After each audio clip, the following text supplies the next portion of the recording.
అందుకని అన్నాడు దేవుడు, నమ్మటము నీ వశమైతే నమ్ము అనికి. కానీ మనం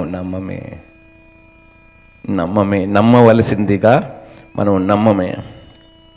అబ్రహాము జీవితములో విశ్వాసము, విధేయత, ఆశీర్వాదములు ఇవి ఎల్లప్పుడూ అబ్రహాముకి తోడుగా నిలిచాయి. అబ్రహాము నమ్మాడు, విశ్వసించాడు, విధేయుడుగా జీవించి సున్నతి చేసుకున్నాడు. దేవుడు సున్నతి చేసుకోమన్నాడు, చేసుకున్నాడా లేదా చెప్పండి? అప్పుడు ఎనస్థీసియాలు ఇవన్నీ ఏమి లేవు. అయ్యా బాబోయ్ నాకు నొప్పి పెడతాది అనలేదు కదా, అన్నాడా లేదా? చెయ్యమన్నాడు. ఎంత కష్టమైన ఎంత ఇబ్బంది అయినా శరీరముని కోసుకోవటంటే అంత ఈజీ కాదు కదా.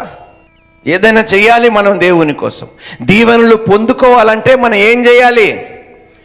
విధేయులుగా మనం విశ్వాసములో ముందుకు కొనసాగాలి. చూడండి ఎంత గొప్ప మాట అంటాడో. యెషయా గ్రంథము 51వ అధ్యాయం 1-2 వచనాలు. నీతిని అనుసరించుచు యెహోవాను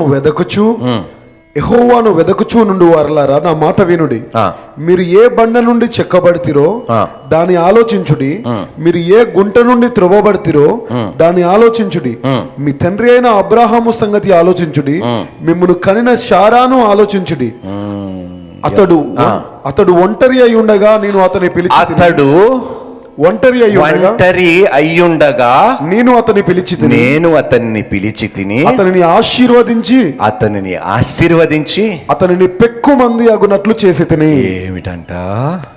ఎంతో గొప్పగా దేవుడు ఎంతో మందిని అబ్రహాముని పిలిచినప్పుడు అబ్రహాము సంతానం ఉందా? అబ్రహాముకి లేదు కదా, ఒక్కడే.